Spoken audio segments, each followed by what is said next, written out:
Listo. Buenas tardes a todos. Gracias por conectarse, gracias por estar aquí. Sé que es un día de trabajo duro y justo terminando el día, entonces tomaron la decisión pues de acompañarnos en este espacio. Muchas gracias. Me presento, para quienes no me conocen, mi nombre es Manuel Pantoja.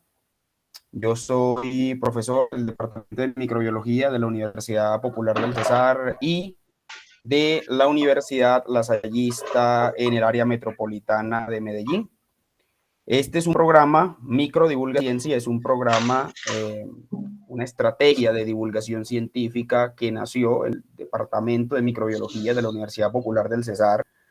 Es una estrategia que tiene como objetivo llevar el conocimiento científico en diferentes áreas, en diferentes disciplinas del conocimiento, a un público que va más allá del académico. Entonces, la idea con estas charlas es que podamos involucrar a personas que no necesariamente trabajan en academia, que no necesariamente están vinculadas a universidades, pero que de alguna manera puedan encontrar en estos espacios un sitio y un lugar para entender un conocimiento que normalmente está lejos de su alcance, lejos de su alcance. Entonces, esta estrategia no es de mi autoría únicamente, esto nació con el apoyo de un profe del Departamento de Microbiología que hoy ya no está con nosotros como profe, pero que nos sigue apoyando. Él, como egresado activo del programa, sigue manteniendo su vinculación con este proyecto de Microdivulga Ciencia.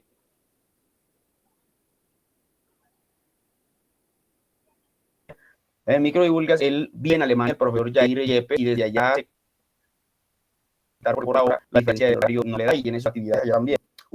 Para él, para cuando esté viendo esto, él nos sigue apoyando con la organización de la publicidad, con la logística, y es de gran ayuda, la verdad. Hoy nos está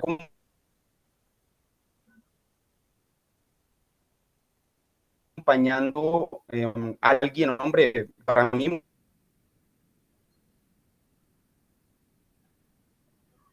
muy especial. Conocí a César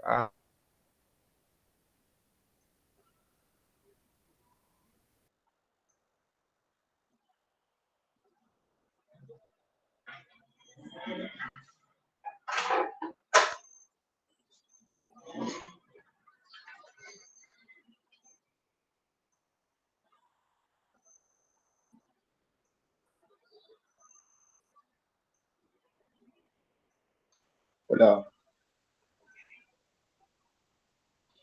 hola, solo yo me quedé sin audio. ¿Siguen O ahí? parece que tuvo algún problema, Manuel. Sí. Hola, hola. Sí, Manuel, se quedó Está con pegado tu... internet, Manuel. Sí, sí, sí, tuve un problema de conexión, pero ¿me escuchan ahora? Sí, ahora se escucha bien. Sí, ahora sí te escuchamos.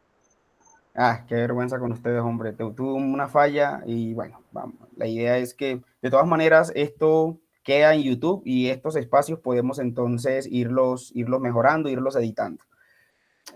Como les decía, César, conocí a César hace aproximadamente hace 14 años, cuando estaba comenzando su trabajo con fauna silvestre, y desde entonces le he venido haciendo seguimiento a la distancia. César es médico veterinario y zootecnista de la Universidad de Córdoba. César tiene una maestría en medicina veterinaria tropical y ha dedicado su experiencia laboral, profesional, en investigación, en temas asociados a la conservación de la fauna silvestre. En estos momentos él reside en la ciudad de Yopal, en Casanare, y trabaja con la fauna silvestre nativa de los llanos orientales. Él hace parte de una fundación que hace un trabajo muy bonito, que se llama Cunaguaro, y él tendrá la oportunidad de contarnos más qué hace en Cunaguaro con la charla que nos trae. Y bueno, yo creo que sin más preámbulo, démosle paso a él. Antes, agradeciéndole a las personas que se están conectando desde varios lugares, varias ciudades. Y les pido por favor que si pueden en un mensaje en la cajita de comentarios de la llamada, de la videollamada, establezcan nos dicen de dónde se están conectando y de qué institución. Gracias a todos. Esta vez también contamos de alguna manera con el apoyo logístico de la Facultad de Medicina Veterinaria de la Universidad Lasallista también. Entonces, gracias a ellos, y yo creo que hay algún personal de ellos conectados. Entonces, adelante César, gracias a todos por acompañarnos, ¿vale? Y saludos también a los profes del Departamento de Microbiología que están muy juiciosos conectados. Adelante César. Ok, hola Manuel, muchísimas gracias por la presentación, por la invitación. No sabía que eran 14 años, qué viejo nos hemos puesto. Cierto. Hace ya bastante rato el asunto. Qué chévere que uno se puede encontrar a los amigos por ahí después de tanto tiempo en el camino de ver cómo entre todos hemos ido creciendo y avanzando. Yo les agradezco a todos los que están acá, que sacaron un ratico de su tiempo y de su vida para escuchar lo que he preparado para hoy. Es súper importante dejar claro que este no es un trabajo personal mío, es un trabajo de nuestra organización y de nuestras organizaciones que voy a presentar acá. Le pido a Manuel también disculpas porque cuadrar esta cita fue un poco complejo por temas de tiempo, de viajes, de campo, en fin, de un montón de cosas, pero finalmente estoy aquí y yo quiero que aprovechemos un ratico este tiempo. La presentación no va a ser tan larga, pero sí quiero que sea como muy concreta, un poco para que ustedes entiendan nuestra visión de conservación y de lo que hacemos. Yo trabajo para una fundación que se llama Cunaguaro. Cunaguaro es una organización no gubernamental que tiene su sede en Yopal, Casanare. Fue creada hace 11 años y yo hago parte de ella hace 9 años. Soy su director científico y básicamente mi trabajo entre organizaciones es desarrollar, un poco idear y proponer estrategias de conservación y trabajar con comunidades, con especies, etc. Entonces mi trabajo como veterinario no es el tradicional trabajo del veterinario que trabaja sobre animales. Yo más que con animales trabajo con gente que ayuda a conservar animales y ecosistemas, entonces eso le da un poco de diferencia con respecto a las otras actividades que tradicionalmente puede llevar a cabo un profesional veterinario. Esta charla que traigo el día de hoy se enmarca dentro de un proyecto que se conoce como Cravo Sur Río Vital, que justo hace poco afortunadamente recibió un reconocimiento como una de las estrategias, de las mejores estrategias ambientales del año 2022 en Colombia por parte del espectador. Y este trabajo se desarrolla en conjunto con la Fundación Palmarito. La Fundación Palmarito Casanare es una de las organizaciones también locales de acá de Los Llanos y es financiado por el Fondo para la Acción Ambiental de la Niñez. Entonces, el proyecto Cravo Sur Río Vital se lo voy a presentar inicialmente y quiero contarles a partir de ahí cómo se deriva una estrategia de conservación de tortugas. Ustedes pensarán, bueno, ¿pero qué tiene que ver los bosques con una tortuga? Aquí voy a tratar de comentarles un poco. Entonces ya les presenté a las organizaciones, entonces este proyecto tuvo una primera fase. Esa fase 1 la desarrollamos entre Palmarito, Cunaguaro, en colaboración con la Universidad Nacional Abierta de Distancia. Y para que ustedes me entiendan por qué hacemos este proyecto, quiero contarles que el río Cravo Sur es una fuente hídrica que tiene aproximadamente unos 260 kilómetros de longitud. Va desde el departamento de Boyacá hasta el final, a los límites del departamento de Casanare con Bichada, la mitad del llano. Es quizás la fuente hídrica más importante que hay en Casanare, principalmente porque la macrocuenca o la cuenca grande surte de agua Yopal. Yopal es la capital del departamento, tiene aproximadamente 200.000 habitantes y si tenemos un río que le da agua a la ciudad más importante del departamento, ya tenemos un servicio ecosistémico supremamente clave. ¿Qué problemas tiene este río o esta cuenca? Uno es el uso excesivo del recurso hídrico, principalmente para la producción de palma, para la producción de arroz y todos los problemas asociados a la extracción de crudo o hidrocarburos. Si tratáramos de poner en un orden esto, yo creo que el principal problema sería la extracción del recurso agua de forma indiscriminada por algunas palmeras, no todas. Luego el uso de agua para la producción de arroz que se ha convertido fuertemente en un problema en los últimos años. Y el tema de las petroleras, digamos que estaría en un tercer renglón. Adicional, hay un problema de deforestación en la cuenca media y en algunas zonas de la cuenca baja. En la cuenca media está ligado a la ganadería, porque es el piedemonte llanero donde se ceba el ganado que se produce en el llano. Y en la cuenca baja está ligado a la producción de arroz. Entonces no es un factor único.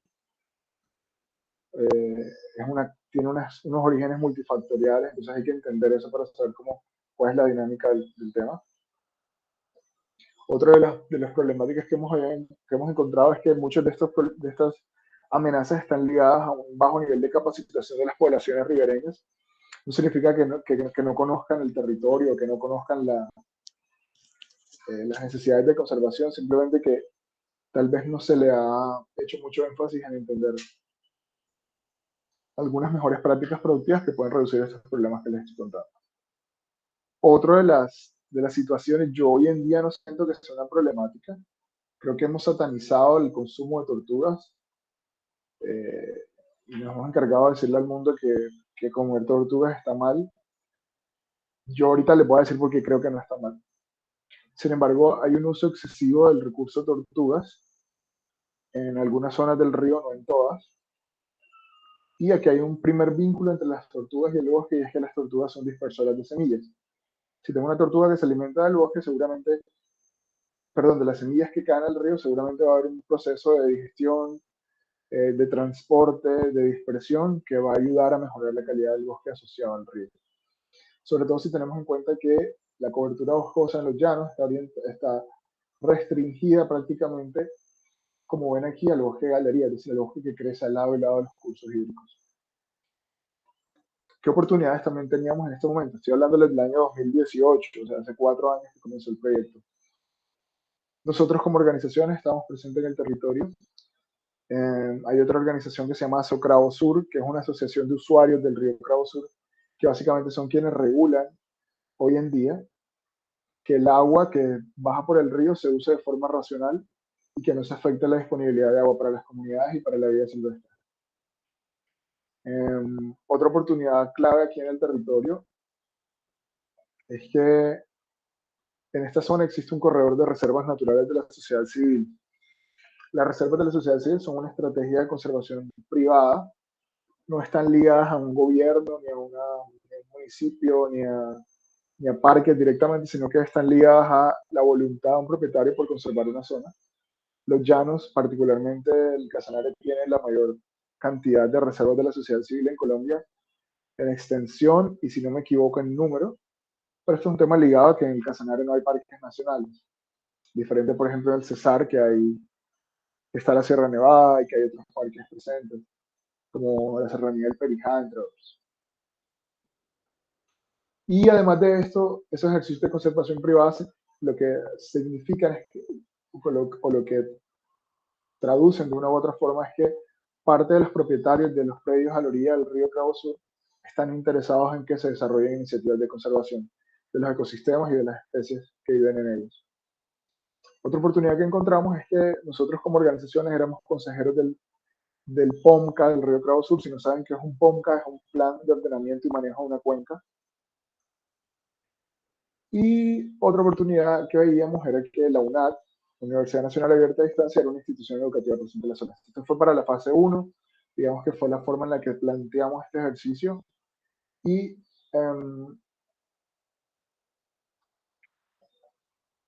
usamos todas esas oportunidades y esas problemáticas para plantear esta estrategia que de una u otra forma lo que busca es conservar los bosques del río Cravo Sur en Casanare a través de diferentes tópicos.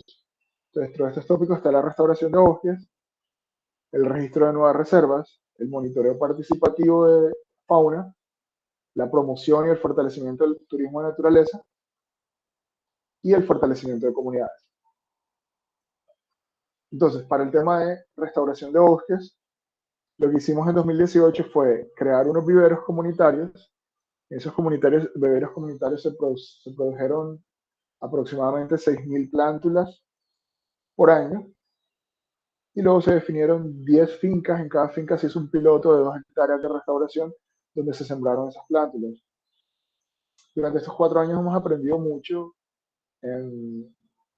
Sobre esto podríamos quedarnos hablando un montón de tiempo. Yo lo que les puedo decir hoy en día sobre este tema es que es mucho más costo efectivo, es decir, es mucho más barato y productivo si yo, en vez de hacer un vivero y sembrar plántulas, cerco un lugar y dejo que la naturaleza haga su trabajo. Y ustedes me dirán como, bueno, y todo este tema que se están sembrando árboles y sembratones y todo esto. Podríamos quedarnos 2 horas hablando aquí, pero desde mi punto de vista y desde nuestra experiencia, no es un tema muy rentable, no es un tema muy viable. Y creo que debería darse la prioridad a la restauración pasiva, que es dejar que la naturaleza haga su trabajo.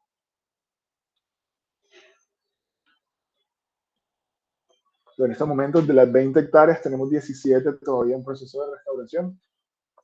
Las otras, en definitiva, no hubo posibilidad de continuar por diversos factores, incluyendo la pandemia, se perdió el material vegetal, los propietarios desistieron, ¿no? Una cantidad de factores asociados, pero en estos momentos tenemos 17 hectáreas en restauración. El registro de nuevas áreas protegidas, entonces estas son áreas protegidas privadas, como les decía. Estamos hablando de que durante este tiempo hicimos un esfuerzo por registrar 6 reservas nuevas. Estas 6 reservas nuevas ya casi todas tienen registro por parte o resolución por parte de parques nacionales. Y cuando estén completas, se dan cuenta de un proceso muy largo, comenzamos en 2018 y todavía hay algunas que no están listas. Cuando estén listas, habremos agregado un corredor de 10.000 nuevas hectáreas bajo conservación privada en la Orinoquía. 10.000 hectáreas en 6 fincas es una cosa muy particular de los llanos. Y como parte de esto estamos conservando ecosistemas de sabana inundable, de bosques de piedemonte, y además de eso estamos tratando de conservar algunas actividades productivas típicas de la región, como por ejemplo la ganadería extensiva tradicional. Todas las fincas con las que trabajamos son fincas ganaderas, es decir, la ganadería también puede hacer conservación. Y esto ya lo he hablado un montón de veces en otros espacios, pero a diferencia de algunas otras regiones del país, como por ejemplo el Cesar, donde había tantos problemas con la ganadería y su impacto sobre la conservación, en la Orinoquía es una muy buena herramienta. Y aquí llegamos entonces a uno de los puntos, y es la conservación de la tortuga terecana. Entonces yo les voy a pasar esto por encima porque luego voy a hacer énfasis en ese tema, pero quiero contarles que como parte del trabajo que estamos implementando en esos sitios que se registraron o están como en proceso de registrar como reserva, es la iniciativa de monitoreo participativo de biodiversidad. ¿Qué significa eso? Significa que son los propios dueños de las fincas quienes aprenden a usar cámaras. Nosotros como parte del proyecto, les compramos equipos, se los entregamos y ellos son quienes desarrollan este monitoreo, les hacemos acompañamiento y durante 1 año y medio van a estar monitoreando sus fincas, generando datos sobre qué especies de aves, de mamíferos y parcialmente de reptiles viven en sus territorios. Ha sido una noticia muy chévere porque varios de los propietarios están muy emocionados. Esto es un juguete supremamente divertido y cuando encuentran animales que ni siquiera habían visto en sus fincas, cuando aparecen en las cámaras, es bastante emocionante y creo que genera un proceso de apropiación bastante chévere. Otra de las cosas que hemos querido hacer es una promoción del turismo de naturaleza. ¿Por qué? Porque si tú tienes una finca o una reserva, esa reserva produce algunos recursos a partir de la ganadería. Pero además de eso, si estás conservando un ecosistema o un paisaje y tienes la posibilidad de ofrecer cosas, ¿por qué no atraer turismo hacia la zona? El turismo va a generar ingresos económicos, es un turismo a muy baja escala, es decir, no es turismo masivo, no es como, qué sé yo, que viene un bus de personas a una zona, eso no sucede aquí. Genera ingresos y genera una mayor sostenibilidad económica de esos predios. Entonces tenemos 9 predios en estos momentos que están desarrollando turismo, desde turismo básico hasta turismo de élite, en lugares muy, muy exclusivos, como por ejemplo el Hato San Pablo y Sabana Lodge. Entonces el turismo de naturaleza lo entendemos como una estrategia complementaria, una herramienta complementaria de fortalecimiento de la conservación en algunas zonas. Y con todo esto lo que queremos es que las comunidades se apropien del territorio, se apropien de su experiencia, se apropien de su vida, se apropien de su ganadería, se apropien de la conservación y finalmente sientan que son parte de algo un poco más grande. Que no es mi finca chiquita en el mar de cosas, sino es una finca que de una u otra forma hace parte de un sistema un poco mayor donde hay mucha gente que quiere hacer conservación. Entonces, esto es lo que queremos a largo plazo con este proyecto. Tiene otros componentes, pero por temas de tiempo no, creo que no nos va a dar hoy para hablar. Alguien dice por ahí que tiene una pregunta. No sé si es algo relacionado con esto, pueden hacerlo de una y vamos adelantando, vamos resolviendo. Sí, César, como prefieras. Normalmente dejamos un espacio para preguntas al final, o sea, o que vayan haciendo las preguntas en en la caja de comentarios y yo estoy pendiente, Ok, tomo apuntes y la hacemos. O si no, listo. al final podemos tener un espacio para que activen el micrófono también. Ok, dale, Eso listo. para todos. Al final podemos sacar el espacio entonces. Eso, gracias María Valentina y no te preocupes, vamos a socializar sobre tu pregunta cuando César termine de mostrar la presentación. Y para todos, ¿no? Gracias. De este proyecto hay un componente que a mí particularmente me gusta mucho, que no podía dejar por alto, y es el trabajo con escuelas locales. Estamos trabajando con un par de escuelas, la escuela del Algarrobo, la escuela en Orucuay, la escuela de Punto Nuevo en Yopal, y estos chicos básicamente lo que están haciendo es que están aprendiendo de arte y de biodiversidad e integrándolo. Por ahí en un mes vamos a sacar un periódico que espero compartirles a través de las redes de la fundación. Pero entonces estos chicos, hay un grupo que está aprendiendo a tocar cuatro como herramienta principal de la música llanera. Este cuatro es como una guitarra chiquita, parecida como un ukelele. Lo acompañan ellos con clases, no solamente a aprender a tocar cuatro, sino a componer.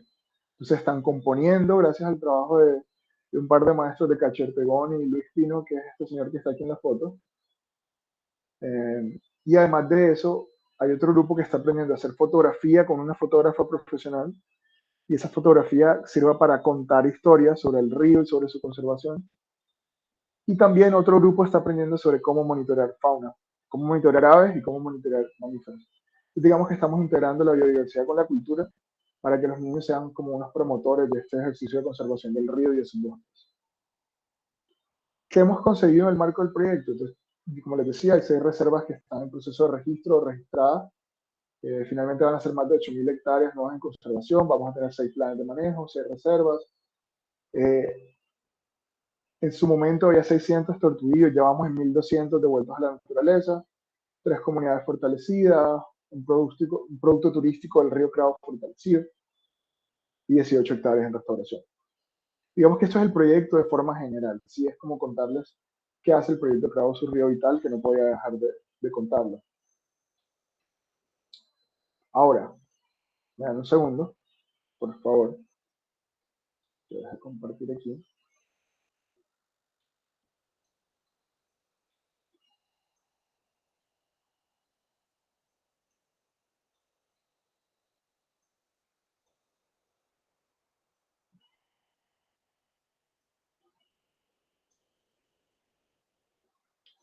Aquí.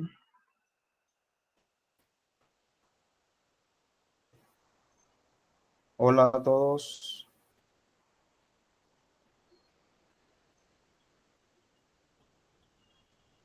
César, Sí, te escucho. hermano, no sé si fue solo en mi computador, dejé de ver la presentación. ¿Todos la están viendo o solo por mi Sí, sí, no te computador? preocupes. Ahora se está proyectando otra vez. Ah, No se bueno, preocupen que yo paré la presentación, tranquilo. gracias. Estaba cambiando de presentación. Ok, Ok, entonces entremos a hablar de tortugas, ¿sí? Resulta que en el río Cravo Sur, que ya les conté qué es y dónde queda, etc., existen 5 especies de tortugas de agua dulce. O por lo menos son las 5 que tenemos registradas. No significa que sean las 5 únicas, sino que puede que haya otras especies y no tengamos registros de ellas. La primera, esta tortuga que está acá arriba, que es la Pogmenis expansa, tortuga de río. La otra es la Podocnemis unifilis, que se conoce como terecay. Esta Podocnemis vogli, que es endémica de la cuenca del Orinoco. La matamata, que se conoce en el llano realmente como caripatúa o icotea, que es Quelus orinocensis. Antes era Quelus fimbriatus, ahora se separó en orinocensis y fimbriatus. Y la tapaculo, que es la Quinosteron escorpioides, que es la misma especie que está presente en el Caribe. En el Cesar está presente esta especie. Entonces tenemos registradas 5 especies de agua dulce. Yo me voy a quedar hablándoles de estas dos, Podocnemis expansa y Podocnemis unifilis. La expansa, entonces, es la tortuga de agua dulce más grande que hay en Colombia. Puede alcanzar hasta 1 metro de longitud y 60 kilos de peso. Es muchísimo, es una tortuga muy, muy grande. Son animales asociados a los grandes ríos y a playas grandes. Tienen la particularidad de que su caparazón es casi tan ancho como largo. De ahí viene su nombre de expansa. Y perdona ahí por el nombre científico escrito en mayúscula, pero el tipo de letra de la presentación no me dejó cambiarlo. Estas tortugas tienen este tipo de huevos que son huevos redondos y grandes.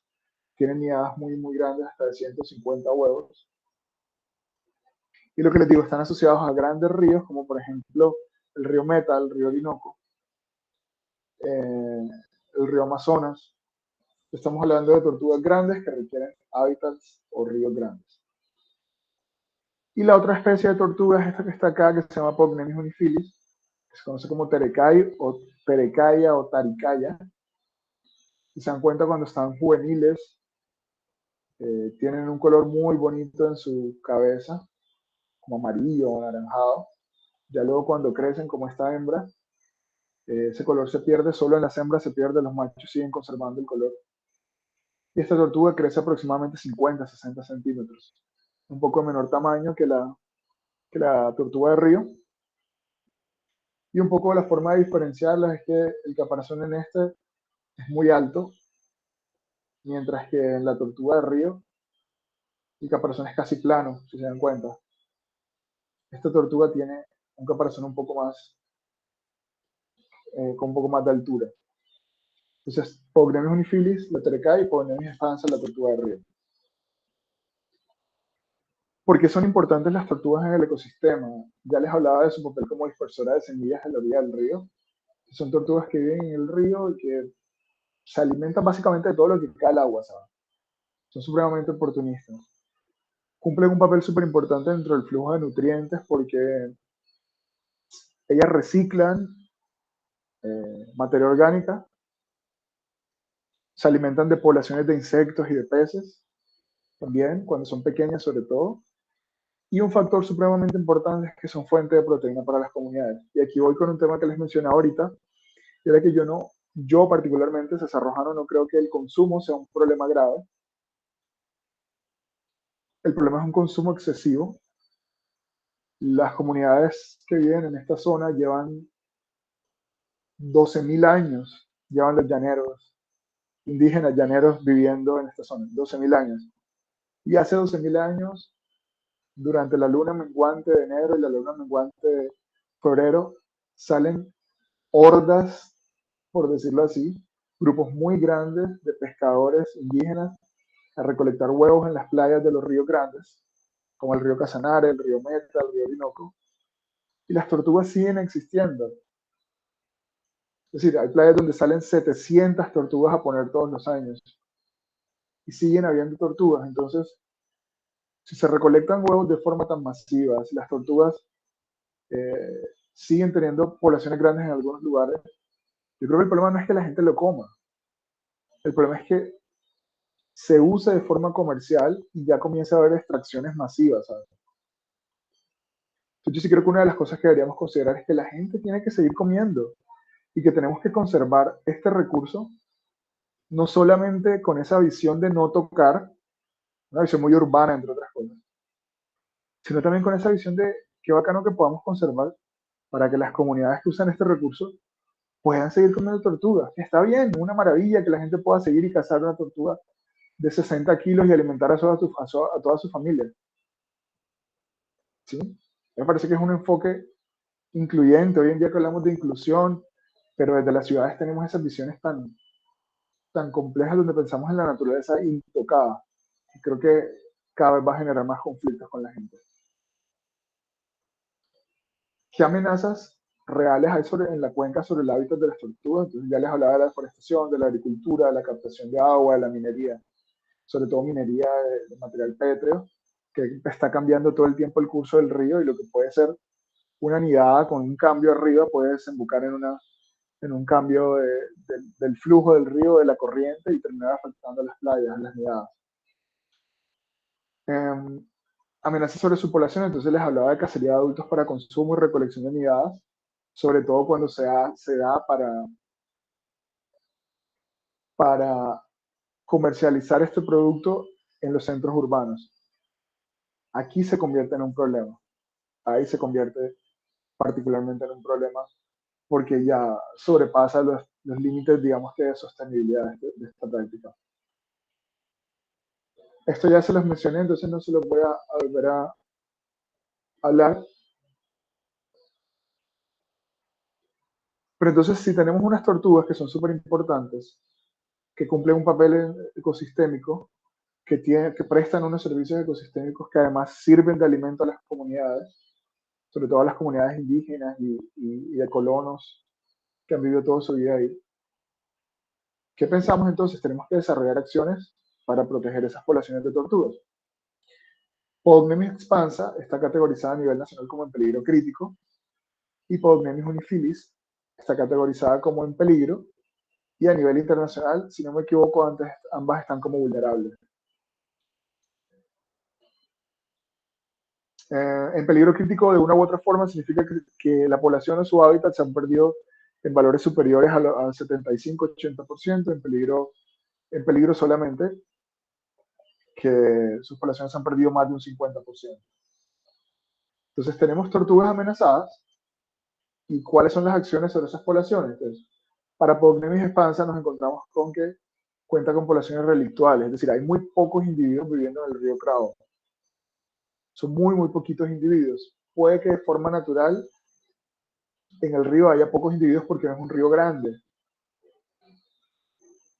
Y Podnemis unifilis se encuentra en la cuenca baja, pero en la cuenca media ha desaparecido por la presión de caza.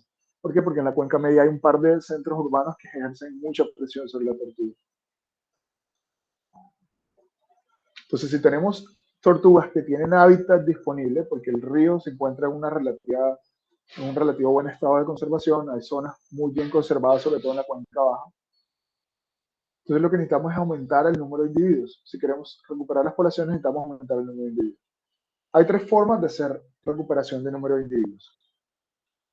Una es hacer refuerzo poblacional, que esto lo puedo hacer, por ejemplo, cuando decomisan un número grande de individuos o hay un criadero. Y lo que hago yo es que refuerzo la población con individuos nuevos.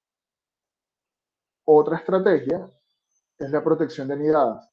¿En qué consiste la protección de nidadas? Yo me voy a un río grande y hago acuerdos de conservación con la gente local que vive ahí para que cuiden las nidadas, para que no dejen que ni la fauna, porque tiene muchos depredadores, ni la gente se acerquen a esas playas y afecten las nidadas. O la otra es la recolección de nidadas. ¿En qué consiste la recolección de nidadas? Es lo que les voy a contar ahorita, pero básicamente es ir a sacar los huevos y llevarlos a otro lugar. Entonces, tenemos tres formas de aumentar el número de individuos. De esas tres formas, nosotros estamos trabajando sobre dos en particular. El problema es que hay muchas aristas detrás de eso. Y piensen ustedes en este ejercicio, por ejemplo.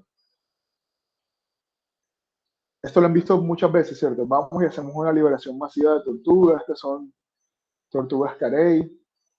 Creo que son carey, si no me equivoco. Sí, parece que son carey todas. Que es una tortuga que está en peligro crítico. Invitamos a una gente, a la comunidad, a los turistas, hacemos la liberación de las tortugas carey. Digamos que la imagen es muy bonita, pero hay un fondo que nos preocupa mucho, y es que cada vez que sacamos tortugas de su nidada, estamos alterando la dinámica natural. Es decir, lo ideal sería que protegiéramos la playa y que esas nidadas no tuvieran que salir de ahí y ser llevadas a otro lugar. El problema es que Colombia es un país complejo, lleno de conflictos, y podemos estar en algunas zonas generando conflictos entre la gente que los está cuidando y los cazadores que están llegando a la zona. Otro problema que podemos estar teniendo es que las comunidades indígenas tienen derecho a hacer uso de ese recurso. Entonces, para no entrar en conflicto con ellos, una de las cosas que queremos es, por ahora, mientras podamos, seguir llevando individuos a playas controladas y en esas playas hacer el proceso. El sueño futuro es que dejemos de hacer esto, ¿no? Pero por ahora es lo que estamos adelantando. Entonces, ¿cómo hacemos esta vuelta? ¿En qué consiste todo este viaje? Yo lo llamo un viaje lento de vuelta a casa.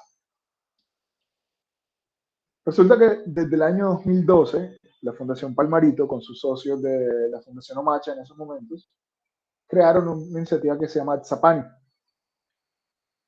Luego de 2018, nosotros, Cunaguaro, nos pegamos a esa iniciativa con nuestro proyecto Cravo Sur Río Vital. Entonces, de una u otra forma, lo que hacemos es que en el verano, es decir, en la época seca, enero o febrero, nos montamos en esta lancha grandota que se llama La Llanerita y nos vamos en un tour de una semana por el río Meta. En ese tour de una semana, lo que hacemos es que vivimos en una lancha. Ahí dormimos, ahí comemos, ahí hacemos de todo. Y vamos parando en algunos puntos donde se han establecido acuerdos con gente local para recoger las nidadas que ellos han marcado. Entonces, la gente local marca las nidadas y nosotros salimos en esa lancha en un tour que es increíble, de verdad que ojalá tuvieran la posibilidad de hacerlo, pero es una experiencia maravillosa. Y este señor, por ejemplo, es una de esas personas con las que hemos trabajado hace muchos años, un señor, un recolector de nidadas, un cazador tradicional de tortugas. Entonces él cuando las encuentra, o perdón, las marca, luego lo que hace es acompañarnos y hacemos un ejercicio de identificación de dónde están las nidadas. Creo que voy a compartirles un videito aquí para que lo vean.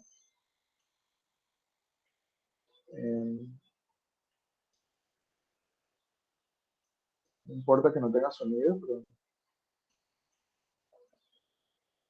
Entonces esto es un ejercicio de identificación de dónde hay una nidada.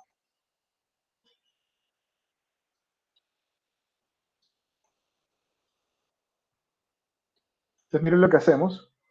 Él con una varita va buscando los lugares que tienen las condiciones aparentes donde puede haber una nidada de tortuga y con esa varita él encuentra dónde está la zona y se dan cuenta aquí al final esta varita se va como un poco más profunda. En ese momento él nos avisa que encontró una nidada y aquí nosotros continuamos con la tarea y ya les voy a mostrar cuál es la tarea.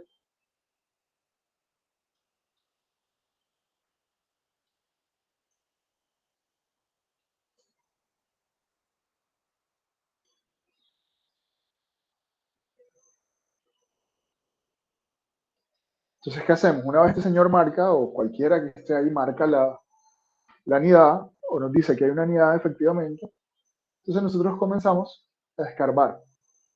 Este proceso de escarbar una arena que está seca tiene que hacerse muy temprano en la mañana o al final de la tarde. ¿Por qué? Porque luego de las 9 de la mañana, de las 8:30, el viento ya es muy fuerte. Voy a ver si ahorita puedo aquí mostrarles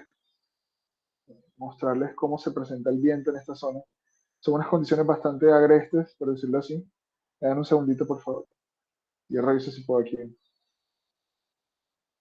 Bueno, sigamos acá. Entonces, luego de esa hora las condiciones son muy difíciles, pero lo que tenemos que hacer es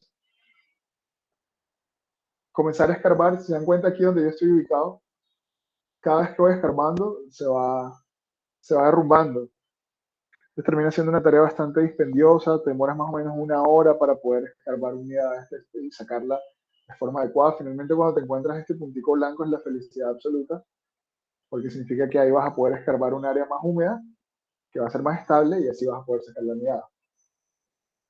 Esto, por ejemplo, es una nidada de una tortuga terecay. Los huevos son ovalados y esto es una nidada de una tortuga de río. Los huevos son circulares. Esta actividad se lleva a cabo en conjunto con la corporación autónoma, con Corporino, que quien finalmente autoriza este ejercicio y es quien aprueba los salvoconductos y el manejo de los ejemplares. Entonces retiramos las nidadas. Estas nidadas se marcan, se llevan a una cava y se marcan dependiendo a cuál nidada pertenecen. Lo que queremos es que luego sepamos qué pertenece a qué. Y por ejemplo, mira, aquí hay unas que están marcadas con una X. Todas estas de la X son de una nidada y las que están marcadas con una X y un círculo son de otra nidada. Entonces así podemos nosotros saber qué pertenece a qué y vamos organizándolos en cavas que luego van a ser selladas con una capa de arena y transportadas en la misma falca donde veníamos, en la misma lancha grande.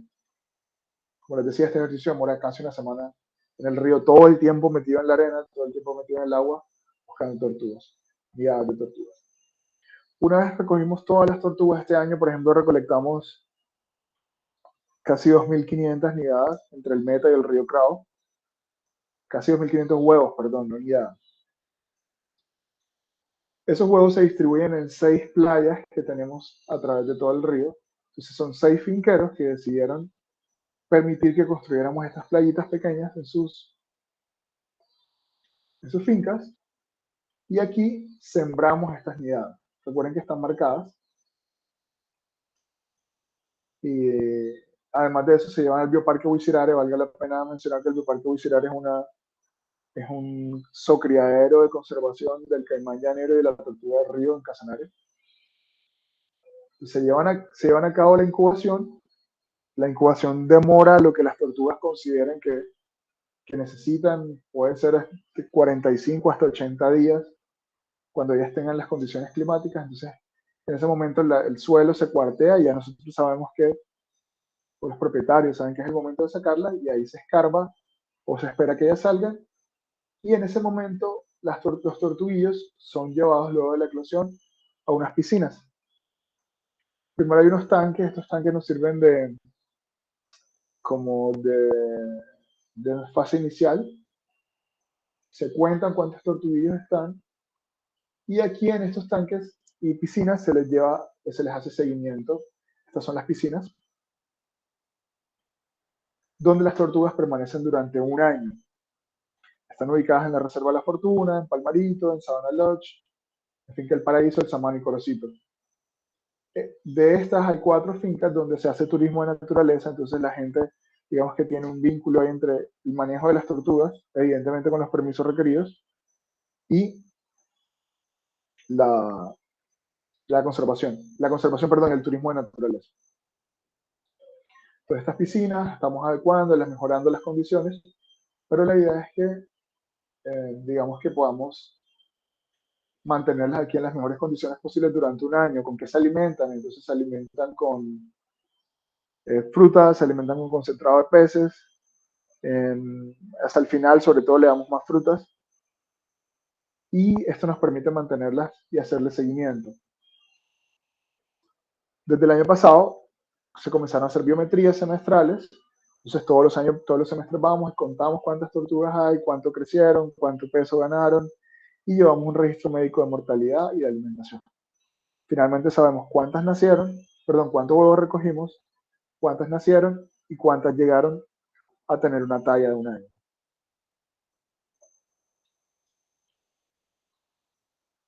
Cuando han cumplido un año, un poco meses, lo que hacemos es que el total de los individuos de terecay, de la Pavomnios expansa, de Unifilis, son devueltos en la cuenca del río Crao Sur. Es decir, al Meta no volvemos a llevar tortugas terecay. Y el 50% de las tortugas de río son devueltas en su playa de origen y el otro 50% son liberados en la cuenca baja. ¿Por qué en la cuenca baja? Porque es la zona que tiene las condiciones o el hábitat ideal para esta especie. Entonces lo que queremos aquí es tratar de aumentar, ojalá lo más rápido posible. Si se dan cuenta, esto es una tortuga que está para liberación, que está más o menos entre 17 y 20 centímetros de longitud. Perdón, entre 15 y 17 centímetros de longitud, que tienen un año más o menos. Y lo que queremos nosotros es que estas tortugas puedan aumentar la población, como les decía, hacer un refuerzo poblacional, lo que tradicionalmente conocemos como liberaciones, pero que el término técnico es refuerzo poblacional. ¿Cuál es el reto a futuro?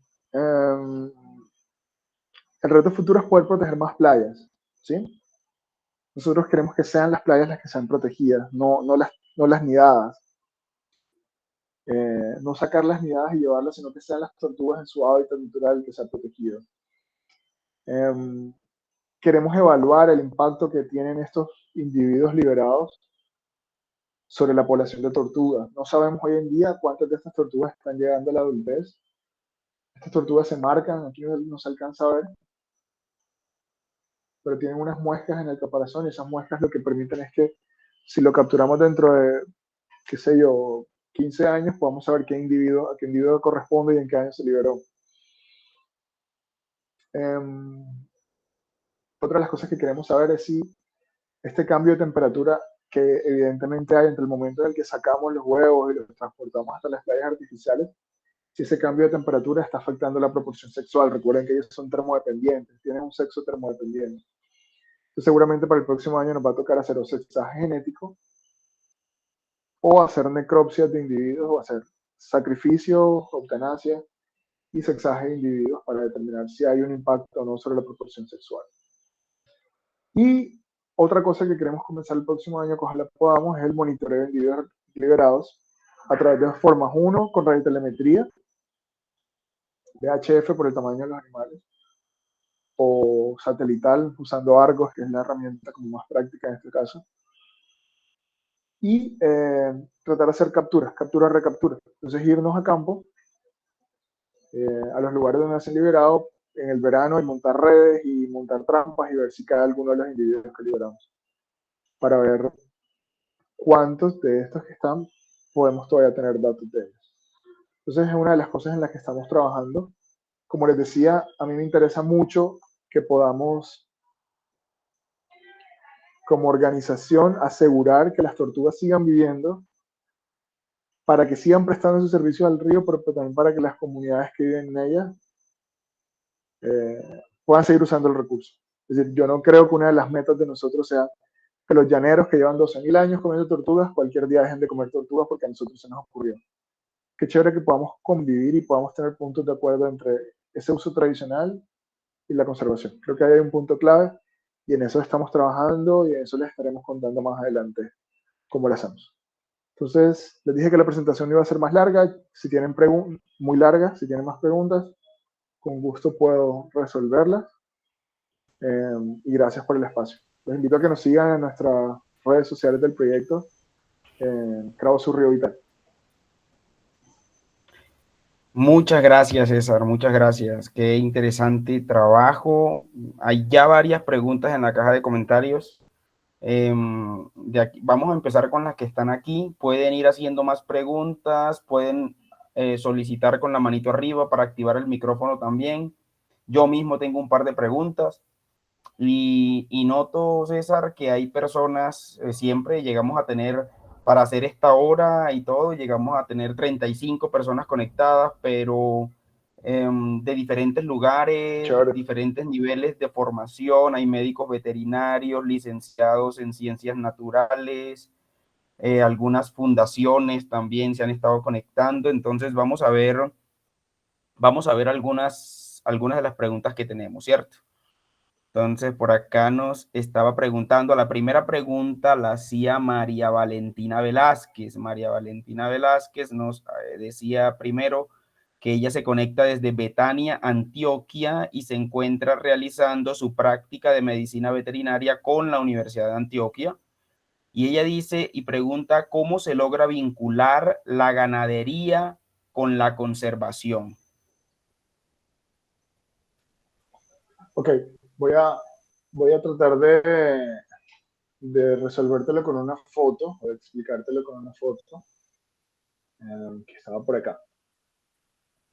Pensemos en esto. Este es el ecosistema, esto que ustedes ven aquí al fondo, es el ecosistema de sabana inundable. ¿En qué consiste el ecosistema de sabana inundable? Son matrices de bosques de galería, que son estas masas boscosas que ven aquí, y áreas abiertas de pastizales o sabanas. ¿Sí? El ecosistema se llama sabana natural inundable. Pues son áreas de sabana abiertas, limpias por naturaleza. Si no es que alguien vino aquí y taló la sabana, sino que son así. Diferente a la sabana de Bogotá, por ejemplo, que es una sabana antrópica. O aparte de las sabanas de Cesar. Bueno, las sabanas de Cesar no son sabanas, son áreas potrerizadas, creo, en su mayoría. Al igual que las sabanas de Sucre y Córdoba. En Sucre hay una zona de sabana natural hacia el sur, hacia las áreas de la Mojana, pero de forma general son sabanas antrópicas. Es decir, que nosotros hemos ido y hemos talado, en este caso no han sido áreas taladas. Entonces, esta es la estructura del ecosistema. Si tú piensas en conservación, lo que tienes que pensar es que hay diferentes escalas, pero la escala más importante de todas las escalas de la conservación es la escala de conservación de ecosistemas o paisajes o de biomas. Es decir, la conservación a escala grande.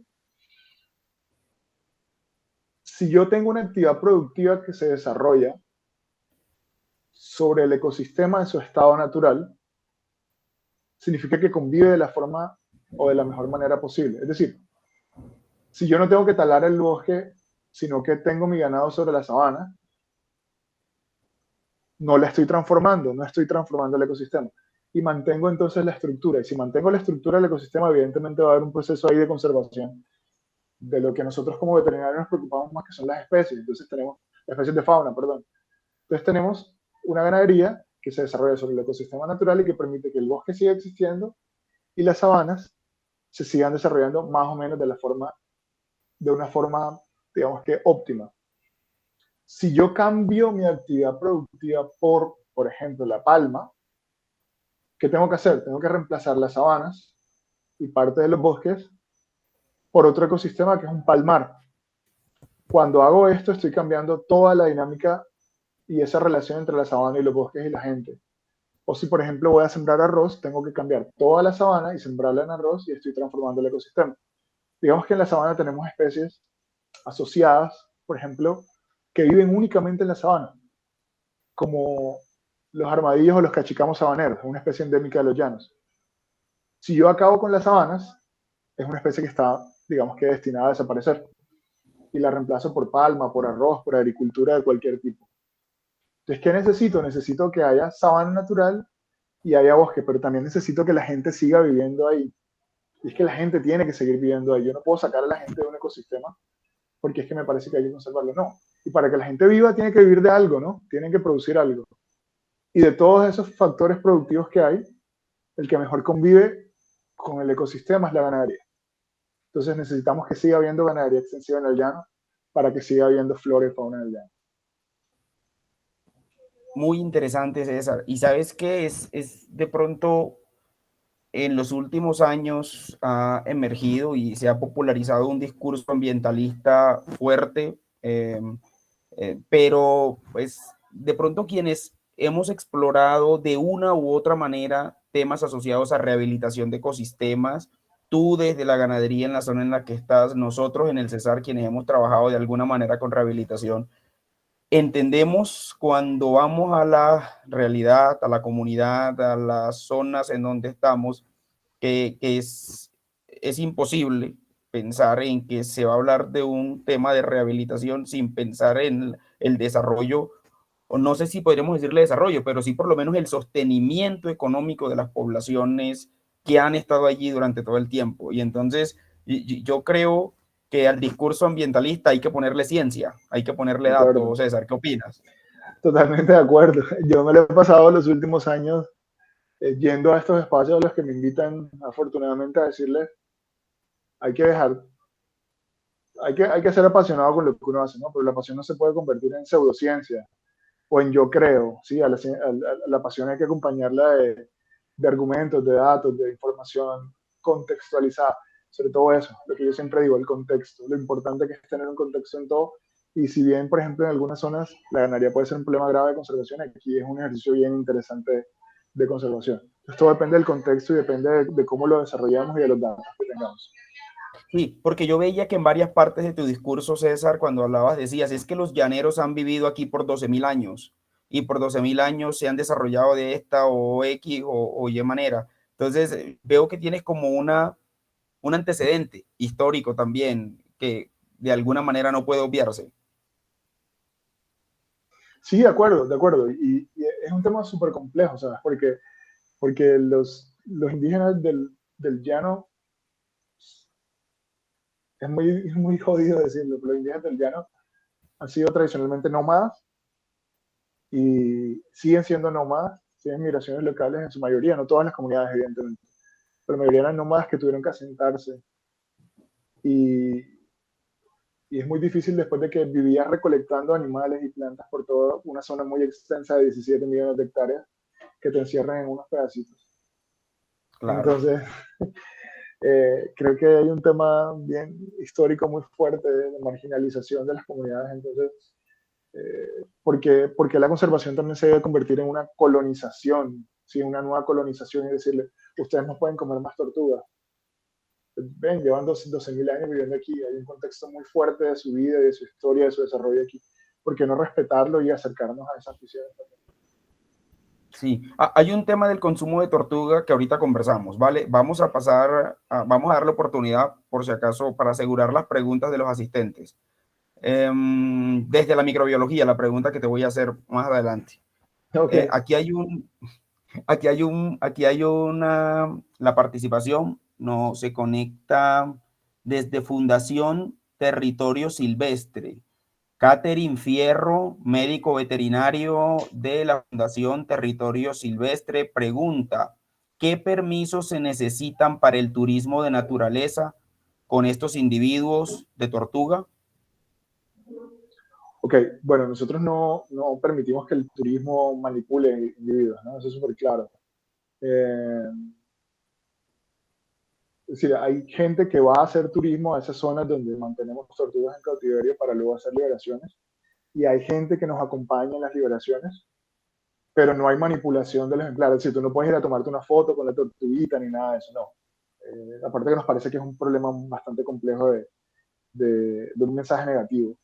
Eh, pero en temas de permisos, de forma general, todo esto está autorizado en el marco de un convenio que tenemos con la Corporación Ambiental y ellos son los que vigilan que estos individuos estén en las condiciones que se deben y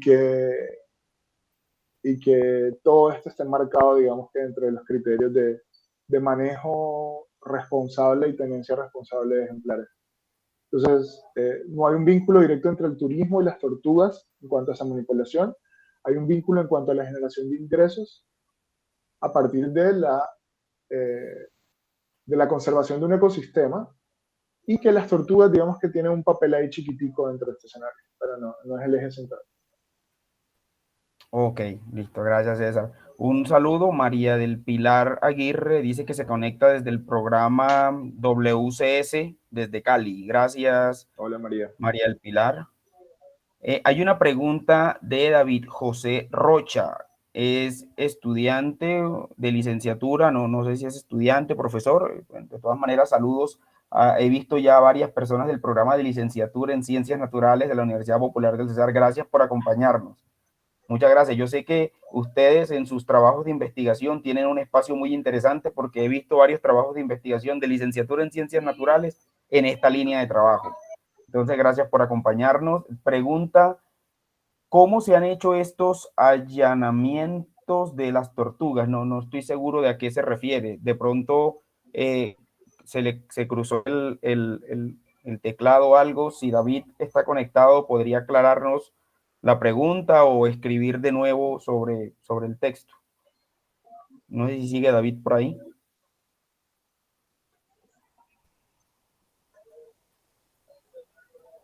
Bueno, entonces mientras David hace de pronto la aclaración sobre la pregunta, yo te consulto sobre lo que veníamos. Hay varias personas, como bien sabes, esto se está proyectando desde, o digamos, esta estrategia tuvo origen en el Departamento de Microbiología de la Universidad Popular del Cesar.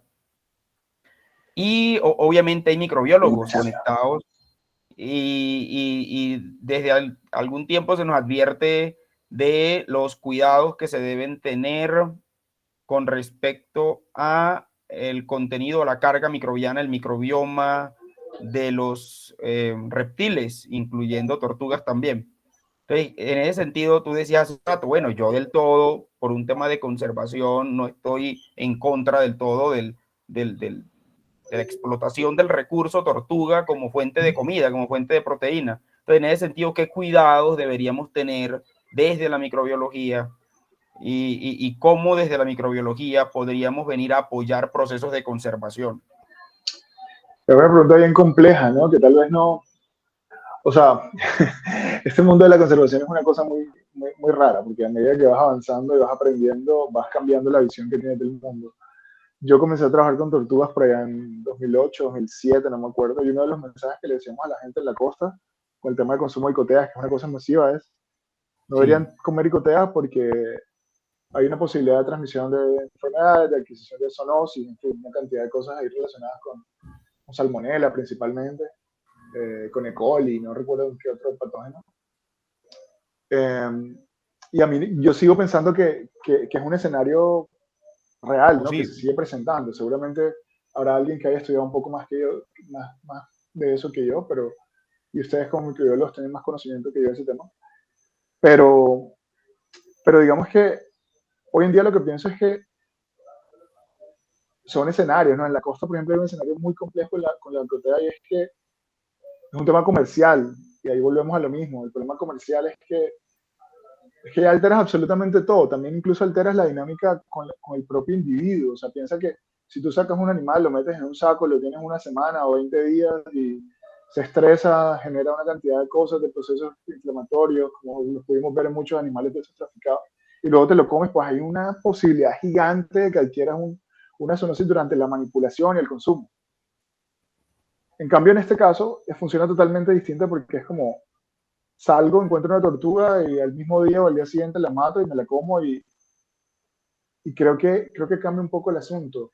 Eh, Seguramente las comunidades indígenas habrán tenido algunos de estos episodios, pero también, lo que te digo, llevan 12.000 años comiéndola. O sea, algo tienen que estar haciendo bien en cuanto a la manipulación de estos ejemplares que se comen, sobre todo de los huevos, por ejemplo, que comen muchos. Eh, Porque les decía, una sola tortuga de río pone 150 huevos, 130 huevos a nivel de una fuente de proteína súper importante. Si tú compraras eso en huevos para cocinarte todos los días, ¿cuántos días te duran 130 huevos? Un montón de días, ¿sí? Entonces, creo que las recomendaciones siempre serán las mismas, como temas de higiene, de cocinar bien los animales, eh, de tener cuidado con no tener contaminación cruzada, pero sí, depende mucho del escenario en el que estén, ¿no? Y del contexto. Listo, César, gracias. David Rocha nos aclara la pregunta. Dice, ¿cómo se han hecho las recolecciones? Perdón, por acá. ¿Cómo se ha hecho esa recolección de muestra de tortuga? O sea, cuando se va a muestrar, se muestran los individuos en campo. De pronto una idea general, una noción general sobre el procedimiento, qué debe tenerse en cuenta, qué es lo primero, hacia dónde se dirige uno. Ok, cuando se refiere a muestreo, supongo que se referirá al muestreo de ¿qué? Recolectar individuos o de recolectar muestras. Individuos. Individuos. Sí, para recolectar individuos, nosotros casi nunca hacemos captura de individuos adultos por las complejidades de esto. Normalmente se capturan los individuos con trampas o con redes de arrastre. Son las dos técnicas que funcionan en ríos grandes, sobre todo trampas, o en algunos casos en ríos más pequeños con atarrayas también. Eh, y de los huevos, como les decía, son temas de hacer recorridos por las playas y evidenciar rastros de que la tortuga llegó a esa zona a poner nidadas. Son como las técnicas de forma general que se usan para recolectar huevos y adultos.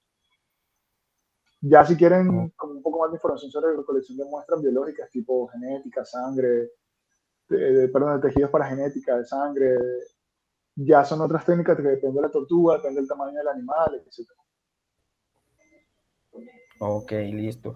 Ahora que César habla de temas como detallados, de técnicas detalladas, al principio en la introducción, por todo el tema de la conexión, al principio se me olvidaba decir, César y el equipo de trabajo de César también no solamente hacen trabajo de conservación, sino que hacen ciencia, publican y hay un largo número de publicaciones. Ustedes pueden dirigirse a la página de la Fundación Cunaguaro y ver el acervo de publicaciones que hay. César es un, podría decir, un publicador de artículos prolífico, porque ha escrito capítulos de libros, ahí hay capítulos de libros, artículos científicos de esta área, entonces pueden acercarse también, sea que se dirijan al usuario de Google académico de César Rojano o que vayan a la página de Fundación Cunaguaro, que ahí también hay como un acervo donde están todas las publicaciones que han hecho. Aquí nos pregunta Marielis González, que es del Departamento de Ciencias Naturales también de la Universidad Popular del Cesar. Dice que si se han desarrollado estrategias pedagógicas, ella dice que para evitar el consumo, pero yo creo que en la línea en la que van las preguntas sería más bien para apoyar los procesos de conservación, porque ya César ha planteado sus posiciones frente al consumo.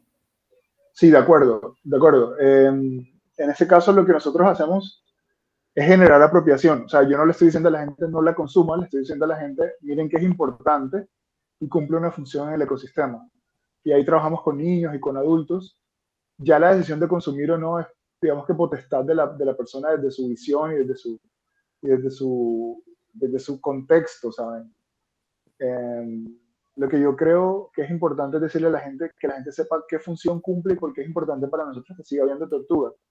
A partir de esa información, la gente puede tomar una decisión informada, volvemos a la ciencia, cómo llegarle con datos a la gente para que ellos digan como, bueno, puede que no sea malo que me coma una tortuga al año, no pasa nada, o mi decisión puede que sea simplemente no voy a volver a comer más tortugas, o puede que la decisión de la persona, que es lo que normalmente pasa con los ejercicios de educación ambiental, es como, ah, chévere y todo, pero yo tengo hambre y voy a seguir comiendo.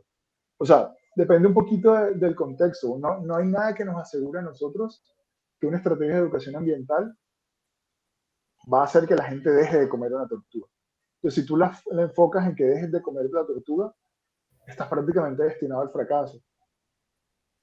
Nuestra recomendación es que la gente se enfoque, o las estrategias de conservación, sobre todo estos animales que se consumen, es que la gente entienda por qué están ahí, qué función cumplen, por qué es importante cuidarlos, y que a partir de eso tome una decisión informada.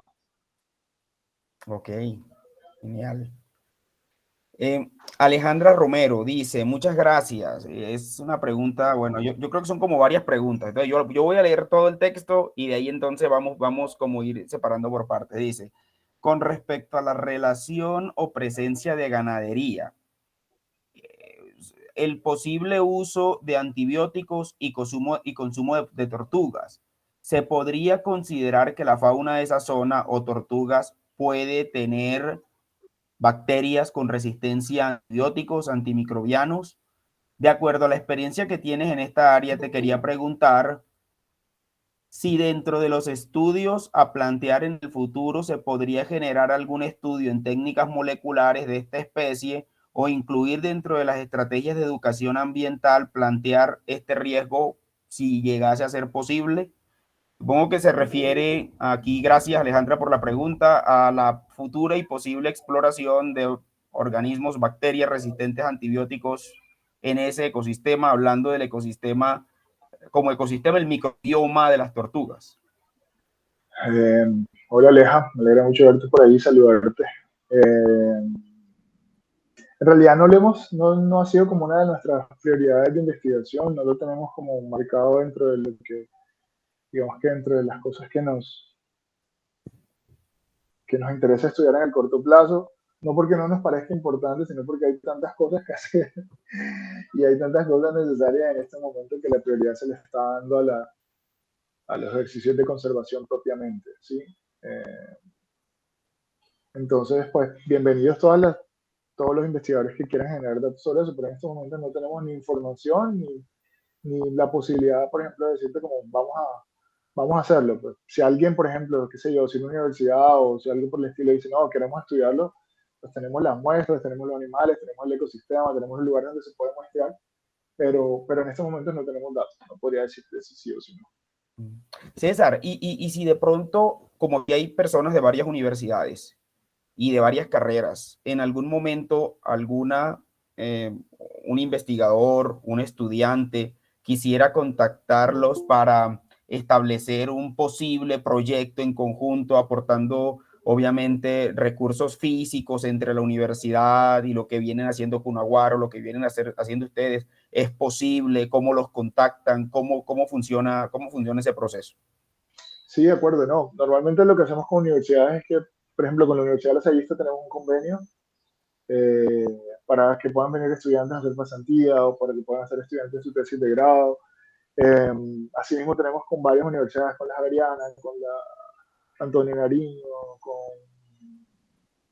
la Universidad de Los Llanos, con Unitrópico. Tenemos un montón de universidades que en la medida que pueden y en la medida que los estudiantes también tienen interés, se hacen pasantías, tesis, se hacen investigaciones. Hay alguien haciendo también una tesis de maestría por ahí. Entonces digamos que están todas las posibilidades. Yo les voy a dejar aquí en la cajita de comentarios el correo de la fundación donde pueden escribir. Aquí la jefe de departamento del programa ya se nos puso la camiseta y me está compartiendo la página de Cunaguaro por la cajita de comentarios. Ok, entonces, gracias, Aura.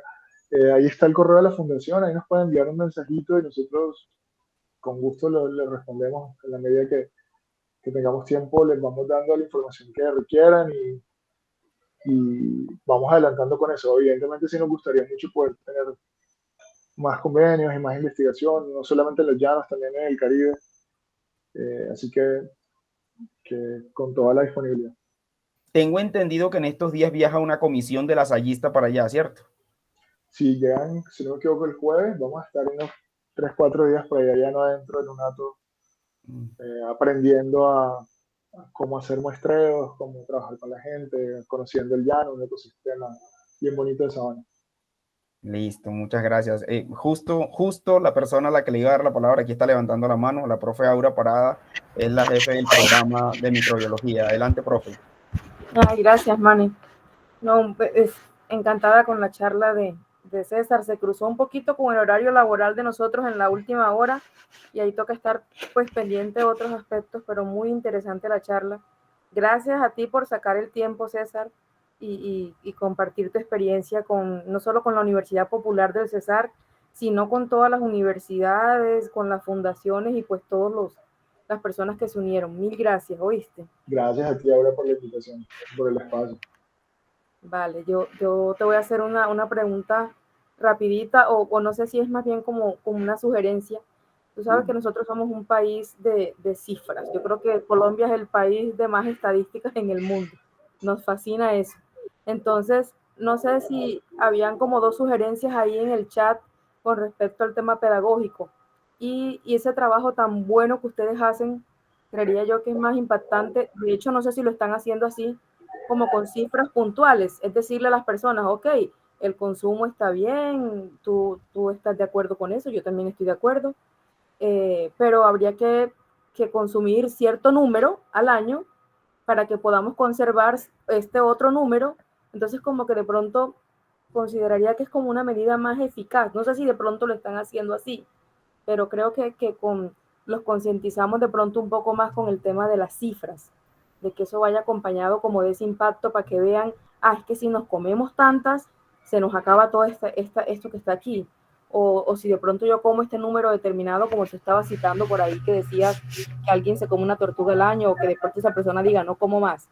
Pero pienso que si ese trabajo pedagógico o de concientización y de sensibilización va acompañado de estadísticas, va a ser como más eficaz de pronto.